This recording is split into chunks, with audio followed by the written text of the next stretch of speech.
Tu vois? Ma mère, elle a été victime d'un mari violent, ça a été très compliqué après notre relation, quand on s'est retrouvés tous les 2.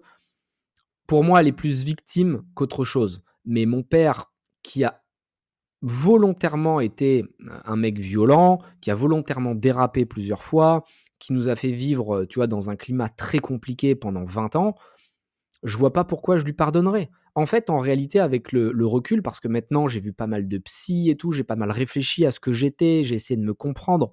Je sais quel était son problème.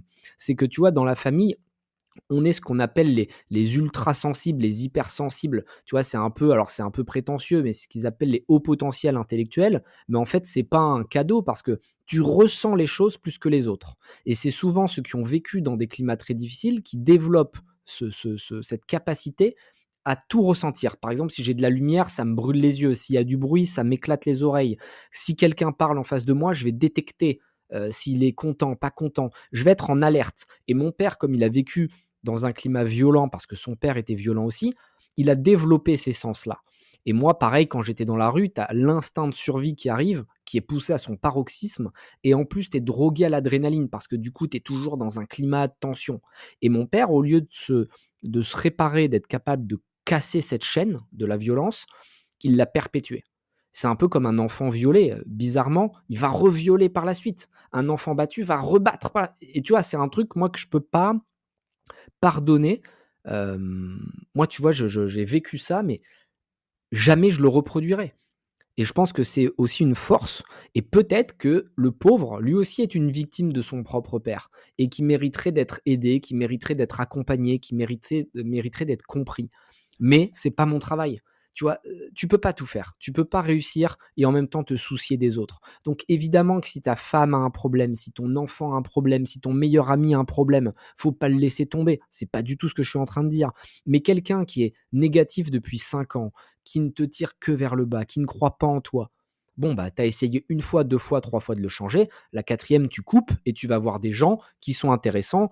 J'aime bien cette phrase qui dit que tu es la moyenne des 5 personnes que tu fréquentes le plus. Donc autant fréquenter des gens qui sont top, comme ça, bah, tu augmentes ta moyenne au passage. Ouais, clairement. Donc, est-ce que c'est quelque chose, dont tu es obligé tu as dit que tu as vu des psys, est-ce que c'est quelque chose qui te suit ou alors, on réussit complètement à se détacher de ça? C'est-à-dire on coupe avec les mauvaises personnes, on n'y pense plus en fait et on avance et puis c'est pas quelque chose qui revient dans la tête, c'est pas quelque chose qui te consomme malgré tout, malgré la distance, malgré le fait que ce soit coupé, quoi? Tu dois être capable de créer une carapace émotionnelle qui te permet de ressentir ce que sentent les autres, mais sans être affecté. Et ça, pour moi, c'est le but ultime quand tu veux réussir dans la vie, c'est ressentir l'émotion, mais sans que ça te déboîte. Parce que si tu es trop affecté, c'est épuisant. Tu es épuisé par les émotions des autres. Donc, moi, quand j'ai coupé avec mes parents, j'ai créé cette carapace qui fait que je n'y pensais plus, tu vois? Et quand j'y pensais, j'étais très froid avec cette émotion. Parce que sinon tu tombes dans l'abîme. Et tu te dis: «J'ai pas de parents, j'ai vraiment pas de chance, je suis à la rue, j'ai pas d'argent, personne ne croit en moi, je peux à peine continuer mes études, je sais pas comment je vais payer mon loyer, comment je vais manger». Si tu es sensible, c'est-à-dire si tu es sensible, enfin, tu te suicides, en fait, tu vois? Tu te dis: «C'est fini». Alors que si tu es positif et que tu essaies de voir le bon côté de la lorgnette, bon, ben tu te relèves. Donc, évidemment, restez humain, ne devenez pas une machine parce qu'à ce moment-là, vous êtes déconnecté de la réalité, mais il faut être capable d'aller de l'avant et de pas et tu vois, il faut pas se plaindre et c'est ce que je dis dans le bouquin à un moment, il faut toujours penser à ce qu'il y a de pire. Il y a eu bien pire que moi dans l'histoire, tu vois? Et je lisais des bouquins quand j'étais jeune, de parcours qui étaient vraiment difficiles. Tu vois, les pays où les parents prostituent leurs enfants pour pouvoir se nourrir, les forcent à se marier à 8 ans, ou des enfants qui ont vécu la guerre et qui ont perdu une jambe, un bras. Putain, ça, c'est des histoires, tu vois, où ils ont encore moins de chance et eux, c'est impossible quasiment qu'ils se relèvent. Ils ont vécu des sévices tellement violents et en fait, quand je lisais ces bouquins-là, bah, je me sentais quasiment, chanceux d'être en France, chanceux, de pouvoir quand même avoir accès à la culture, aux études. et je pense que c'est une bonne solution. Nos petits problèmes du quotidien, quand on y réfléchit, c'est superficiel, tu vois? Même tu as perdu ton job, ton conjoint est parti, ton enfant te fait la tête, j'en sais rien, il y a plein de trucs, tes vacances se sont mal passées, tu as cassé ta voiture, tu t'es pété un bras, bon, peu importe. OK, c'est rien, tu vois? C'est rien comparé à ce qui se passe, par exemple, en Ukraine en ce moment. Tu les familles détruites, les immeubles pétés de partout, les enfants, ils savent plus où sont leurs parents, ils se font mitrailler la tronche toute la journée. Tu vois? Putain, et nous, on est confortable. Donc, ne jamais se plaindre et toujours aller de l'avant. Yes. Donc je vais revenir un petit peu sur, quelque chose que tu mentionnes aussi dans le bouquin. Tu as parlé aussi, tu parlé de politique tout à l'heure, même si tu le mentionnes très bien que tu es apolitique. Tu dis quand même, une phrase qui m'a interpellé. Tu dis: «Le droit est une vaste escroquerie inventée par les puissants pour, les puissants, complètement déconnectés de la réalité et de notre temps». Heu, mais tu as quand même fait des études de droit.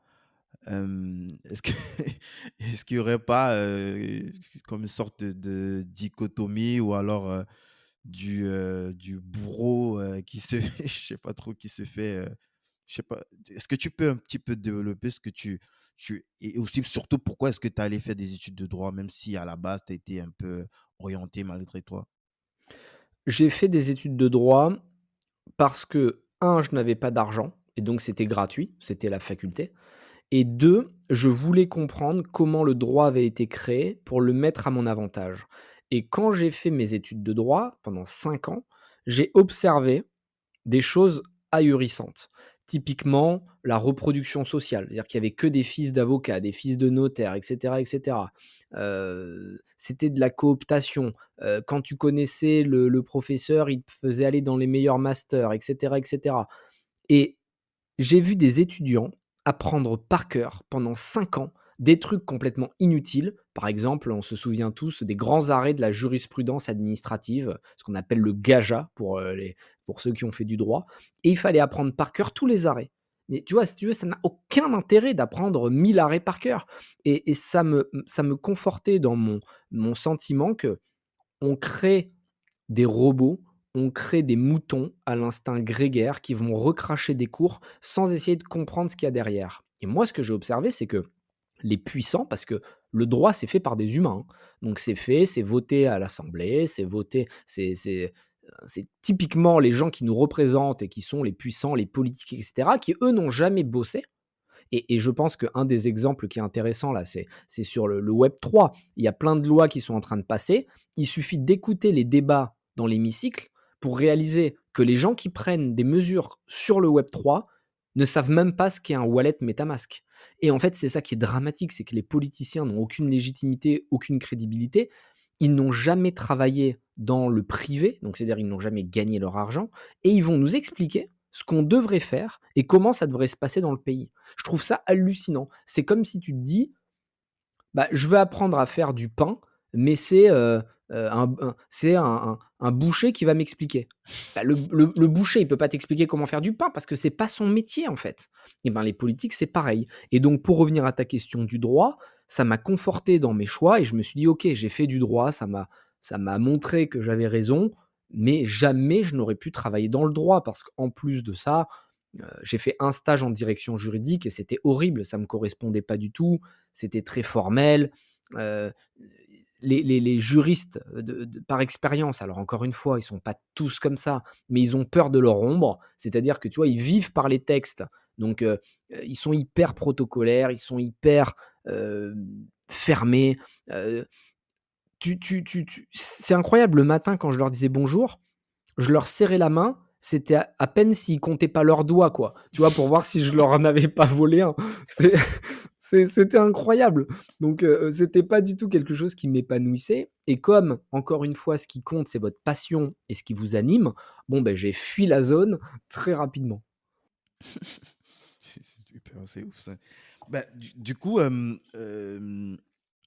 le bouquin aussi, tu dis plus jeune, tu savais bien t'entourer, en l'occurrence avec des jeunes, riches aussi, qui aimaient un petit peu, s'encanailler, c'est le terme que tu utilises dans le bouquin. Ça veut dire quoi s'encanailler? Tu sais, s'encanailler, c'est canaille, ça vient de canaille et c'est jouer un peu les voyous, quoi. Tu vois, tu t'encanailles, c'est tu fais un peu le brigand, ils viennent faire des affaires un peu borderline pour avoir un peu d'excitation. Donc les riches aiment bien faire ça de temps en temps.